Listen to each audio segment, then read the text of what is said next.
सभी को नमस्कार। आज की हमारी क्लास HDP फर्स्ट ईयर के लिए है और यह class animal breeding and genetics की है। और आज हम पढ़ेंगे क्लोज ब्रीडिंग या समप्रजनन। क्लोज ब्रीडिंग को हिंदी में समप्रजनन भी कहते हैं। क्यों कहते हैं? क्योंकि क्लोज ब्रीडिंग के अंतर्गत बिल्कुल ही निकट संबंधित नर व मादा पशुओं का पारस्परिक सहवास करवाते हैं, इसलिए इसे क्लोज ब्रीडिंग कहते हैं। जैसे सगे भाई बहन, पिता पुत्री, पुत्र माँ, इनके बीच में अगर क्रॉस करवाकर संतति पैदा की जाती है तो उसे क्लोज ब्रीडिंग कहते हैं। यानी बिल्कुल ही निकट संबंधी नर व मादा पशुओं का पारस्परिक सहवास कराकर संतान उत्पन्न करना क्लोज ब्रीडिंग कहलाता है। तो इस क्लोज ब्रीडिंग के क्या क्या लाभ हैं, जो भी अपन देखेंगे कि क्लोज ब्रीडिंग कराने से अपने को क्या क्या लाभ होता है और क्या क्या हानियाँ होती है। तो सबसे पहले अपन क्लोज ब्रीडिंग के लाभ में सबसे पहला लाभ अपने यही होता है कि क्लोज ब्रीडिंग से जो भी संतान उत्पन्न होती है वो सभी पशु देखने में एक समान दिखाई देते हैं। दूसरा लाभ है कि क्लोज ब्रीडिंग के माध्यम से अप्रभावी लक्षणों का जल्दी पता लग जाता है, जिससे अवांछित गुणों के पशु को झुंड से हटाया जा सकता है। यानी अपनी जनक है, उन जनकों में जो भी अप्रभावी लक्षण है वो अप्रभावी लक्षण संतति में जल्दी प्रकट हो जाते हैं और उस अवांछित गुणों वाली संतति को अपन पशुओं के समूह से अलग कर देते हैं। नेक्स्ट है कि क्लोज ब्रीडिंग से पशुओं में समानता बढ़ाई जा सकती है और विभिन्नता कम हो जाती है। ये क्लोज ब्रीडिंग के लाभ थे। नेक्स्ट आपके क्लोज ब्रीडिंग की हानियाँ या डिसएडवांटेज ऑफ क्लोज ब्रीडिंग। जब क्लोज ब्रीडिंग करवाते हैं तो यदि क्लोज ब्रीडिंग के दौरान अवांछित गुणों के जीन में पृथक्करण हो जाता है तो अवांछित लक्षणों की तीव्रता बढ़ जाती है। और अवांछित लक्षण है जो तेज़ गति से अपना प्रभाव दिखाते हैं। अगर अवांछित लक्षण है जो तेज़ गति से अपना प्रभाव दिखाएंगे तो पशुओं में मृत्यु दर बढ़ जाती है, क्योंकि इस प्रकार के प्रजनन से बीमारियों की संवेदनशीलता बढ़ती है। और अगर बीमारी की संवेदनशीलता बढ़ेगी तो पशु जल्दी रोगग्रसित होगा और रोगग्रसित होगा और समय पे उपचार नहीं मिलेगा तो पशु की मृत्यु हो जाएगी। इस प्रकार पशु की मृत्यु दर बढ़ जाती है।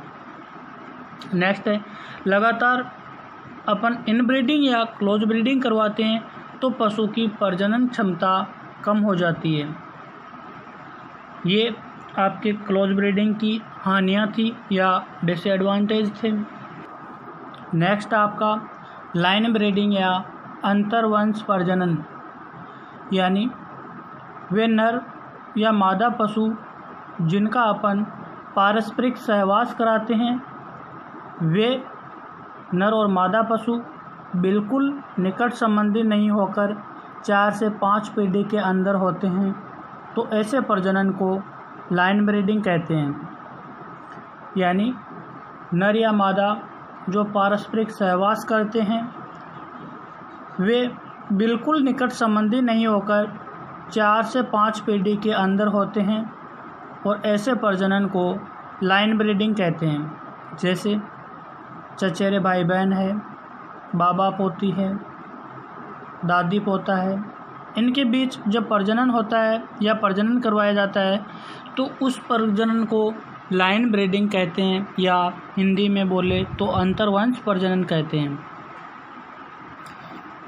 नेक्स्ट अपन देखते हैं कि एडवांटेज ऑफ लाइन ब्रीडिंग या लाइन ब्रीडिंग के लाभ।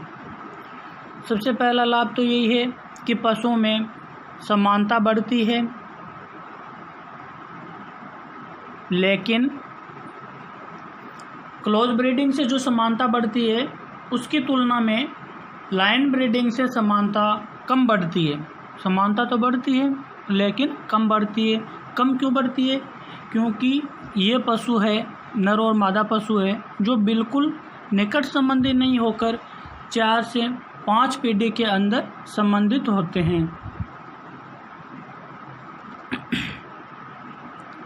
नेक्स्ट आपके कि क्लोज ब्रीडिंग से होने वाले नुकसान से बचा जा सकता है। कैसे बचेंगे? कि जो भी आपके अवांछित लक्षण या अवांछित गुण है वो क्लोज ब्रीडिंग की तुलना में लाइन ब्रीडिंग में देरी से आते हैं या देरी से प्रकट होते हैं। नेक्स्ट आपके कि डिसएडवांटेज ऑफ लाइन ब्रीडिंग या लाइन ब्रीडिंग से हानियाँ। तो सबसे पहले हानि ये है कि लाइन ब्रीडिंग में ब्रीडर पशु का चयन व्यक्तिगत चयन के आधार पर कम करता है तथा पेडिग्री के आधार पर चयन ज़्यादा करता है। यानी उसकी वंशावली है उसके आधार पर पशुपालक है जो पशु का चयन करता है। पशु के बाह्य लक्षणों के आधार पर या उसको व्यक्तिगत रूप से देखकर चयन है जो बहुत ही कम करता है। इसलिए प्रजनन की इस विधि में काफ़ी नुकसान हो सकता है।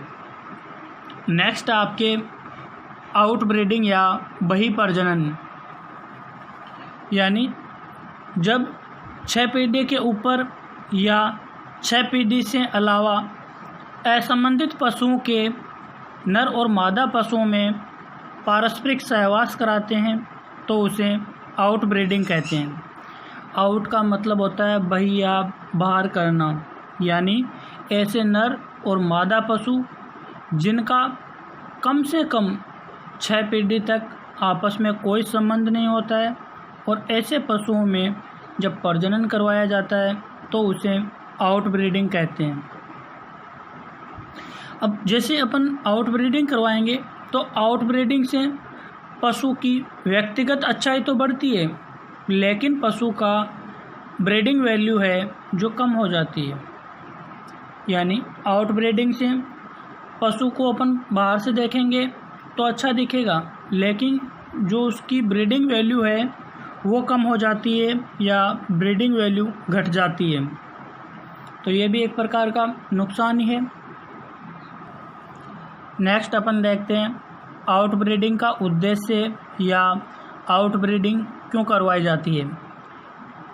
तो आउट ब्रीडिंग का प्रमुख और मुख्य उद्देश्य ये है कि अच्छे असंबंधित पशुओं के सांडों के अच्छे गुणों को संतति में लाना। यानी ऐसे नर पशु जिनका उनकी मादा से कोई संबंध नहीं है और उस सांड के उन्नत गुणों को अपनी संतति में लाने के लिए आउट ब्रीडिंग प्रजनन की बहुत ही अच्छी विधि है। दूसरा है कि आउट ब्रीडिंग से नए गुणों वाली तथा नई नस्ल तैयार की जा सकती है। क्यों की जा सकती है, कैसे की जा सकती है?